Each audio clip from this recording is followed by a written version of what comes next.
Hello you beautiful people, Aaron here. As you know, Venti's rerun is right around the corner, so I thought it would be a great idea to help all of those who are just getting him for the first time. I'm going to hop right into this guide, but before I do, I want to quickly ask for you all to like, comment, and subscribe if you like my content and want to support me. Okay, now let's hop right in. As you may know, Venti is a very on-off character. What I mean by that is that he is essentially a character that is either overpowered and the only character you would ever need, or he is the worst character as he is almost utterly useless. This is due to his greatest strength and weakness being his absurd CC that works best only for mobs. Kazuha's release didn't help Venti much either. Sadly, at the moment, he is in the latter category. That doesn't mean you can't use him right now as he still has some value, but he is completely overshadowed by other characters in the game. But when he does come back, which he kinda has to, unless Hoyoverse wants to make the game stale, he will be absurdly strong, specifically due to his burst. So let's talk about his talents now, starting with that. His elemental burst is the strongest part of his kit, mainly because it groups up almost everything into the center of it. The only things he can't group up are large enemies like bosses and heavier enemies who are still pulled towards the center, but not grouped into the center, like the Abyss Lectors or the Samurai enemies. His burst also deals fantastic damage as well, but while also allowing some broken stuff to happen, like letting all of Yaimiko's turret shots hit multiple enemies at the same time, or for Ganyu's burst to outscale Eula's, stuff like that. Pretty great, pretty balanced, yeah.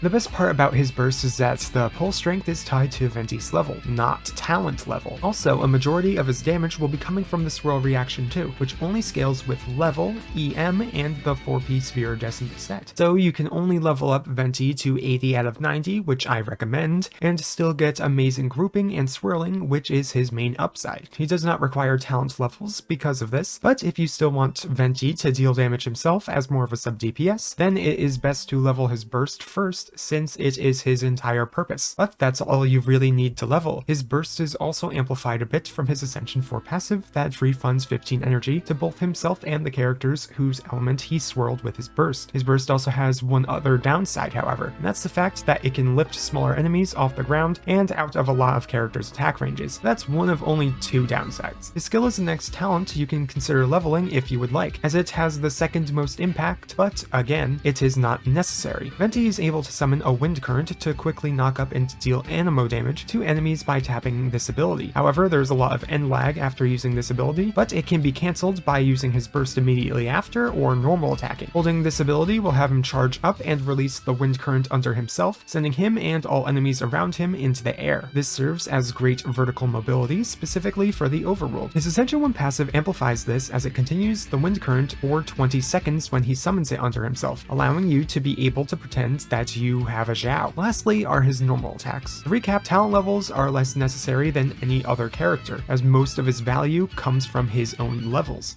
But if you do want to level them, then you can go his burst and then skill, and lastly his normals, but only if you really like him. His team rotations include using his skill, then burst immediately after at almost any point. Just try and aim for the correct element you want him to absorb. Onto Constellations. His C1 would have been amazing for Ganyu. Sadly, it's on a sub DPS support character. Basically, Venti now has a shotgun. C2 is fantastic as it reduces both animo and physical resistance of enemies when they are hit by his skill by 12%, and this doubles while they are knocked airborne. C3 increases the level of his burst by 3. C4 increases his animo damage by 25% when he runs over and picks up an elemental particle. Note that Venti has to be the one to pick it up, no one else can. C5 increases the level of his skill by 3, and C6 reduces the animo resistance of enemies that have been hit by his burst by 20%, as well as any element his burst absorbs by 20%. A lot of value in Constellations comes from his huge animo resistance shred, as he is the only character who can shred 44% with his C2 and C6, but otherwise they are not needed. Time for artifacts. He has one good set in the Viridescent Venereer, which will increase his animo damage by 15% in the 2-piece. The 4-piece increases swirl damage by 60% and also reduces the resistance of enemies for the element he swirls by 40%. He really has no other substitute, as this is just his best. It allows him to deal insane damage but also support his team even more due to the elemental shred he grants the team. It's just that great on him. For most Ventis, his main stats will be HP for the flower, attack for the feather, EM for the sands, animo damage or EM for the goblet, and EM for the circlet, mainly to maximize his swirl damage. But for a hyper investment Venti, and by hyper investment I mean hyper freaking investment, you can go HP, attack percent, animo damage, and crit for his main main stats to maximize his own damage, but EM will be needed for the substats in this case. This will require much more time put into him with less of a difference in damage than other characters' low to high investment comparison. And again, you need him to have god rolls in order for this to be better than the other set, else you risk dealing less damage. Substats require energy recharge at 145% max. Venti already comes with 32%, which means you only need an extra 13% from substats. Some of his weapons do grant him amazing energy recharge that goes over the cap, which just means you want to avoid them in substats. Then EM as the next main stat to increase the damage of his swirls. You want to get as high as possible. After that is crit damage and then crit rate. Lastly, you can run attack percent on him in case you have already reached some cap. Now time for weapons, where I will compare R1 5 stars and R5 of 4 stars. His best is actually an R5 Elegy of the End, but if you are not a whale, this is not feasible. That being said, his best would be R5 Stringless due to its crazy high EM substat and passive that increases his burst's damage. Even at R1, this weapon is generally better than other weapons, other than a high refined Elegy. If you have this weapon, this character is the best user of it. Next is his second best in the Windbloom Ode, as it grants the same EM stat as Stringless, but with a worse passive that increases his attack after using an elemental skill. Alley Hunter is another really amazing weapon on him due to the absurd passive effect and the attack percent substat it has. It is not as great as other weapons, but is still great on him. Next is Elegy, which was made specifically for Venti. The energy recharge he gets goes over the cap needed for him, as it in Venti's own ER will get him to 87.1% energy recharge. Bit too much, but that's okay. The weapon is also a support weapon that grants Venti himself an EM boost of 60 and grants an EM boost of 100 and attack percent boost of 20% to all party members after he uses his burst. There are extra steps, but Venti procs the passive simply by using his burst. Keep in mind, this is a supportive weapon and will have more of an impact within Vape or Melt or Taser teams, but it loses more value outside of those. For all-around use, it is a great weapon. However, it lacks personal damage at R1 compared to higher refinements, where it grants up to a 320 EM boost. But the R1 is decently weak for Venti himself, as it overcaps on ER, and the team-wide EM boost is only usable on Venti most of the time. To compare with Stringless, Elegy offers 5 less EM and only a 20% attack boost instead of a 48% elemental skill and burst boost. Elegy is basically Venti's Moonglow, at least at lower refinements. Now is the Polar Star, which is the 5-star crit version of Stringless, as it increases the damage of his burst and skill, but by only a fourth of what Stringless does, and with crit rate instead of EM. The passive also allows him to stack up attack percent on him for even more damage. These two things mean that you do not need to focus on any attack percent or crit rate in substats, as they carry enough of it. This weapon really requires high EM stats for artifacts to compensate. Next is Skyward Harp, due to the crazy good crit stats that it grants. Its damage is beyond good and increases in crit value as you gain refinements. This is also one of the easiest 5-star weapons to get and one of the most versatile 5-star weapons in the game, so you might want to just put it on another DPS character. Last option is Favonius Warbow, due to the energy generation it grants. This weapon is able to relieve Venti of all energy requirements, similarly to Elegy, but with the added benefit of also generating more energy for the rest of the team. It really helps amplify his battery role in any team comp, but with the downside of giving Venti too much of what he doesn't really need and nothing else. Okay, now for team comps. At the moment, Venti really is only thriving in freeze teams due to all the freeze team characters benefiting hard off of Venti's burst and the many immovable enemies in the Abyss right now. At the moment, Venti is being run with Ayaka or Ganyu as the main DPS. Then they have either Shenhe and Kokomi or Diona and Mona for the general defense and damage amplification that these characters offer. Venti is able to keep every enemy in place for Ayaka's burst and is able to make Ganyu's burst deal insane damage. Other characters you can run if you don't have these are Rosaria and Kaya as sub DPS characters, Barbara or Chi-Chi for supports, and Tartag for a different optional main DPS. Another option I see in the future is with Ayato as the main DPS, and Rosaria, Ganyu, and or Ayaka for sub DPS characters. Maybe Shenhe too, who knows. That is the best comp right now though, but when he is strong he can be used everywhere, and by everywhere I mean everywhere. He doesn't even suffer from the lack of geo synergy that other Animo units tend to due to how great his CC is. So instead of stating every comp in the game, I'm just going to note some synergies to help you all maximize his utility. First are characters who benefit from and gain quadratic scaling from Venti's burst. These characters are Tartag Talia, Ayato's burst, Ganyu's burst, Eula's hold skill, Albedo's burst, and Yaimiko's skill. All these characters benefit greatly from the grouping that Venti provides, and it can turn their damage from 5k with one attack to 500k with one attack, or even more depending on the situation. Throw reactions also deal quadratic skilling, which is another reason why Venti is so stupid busted OP.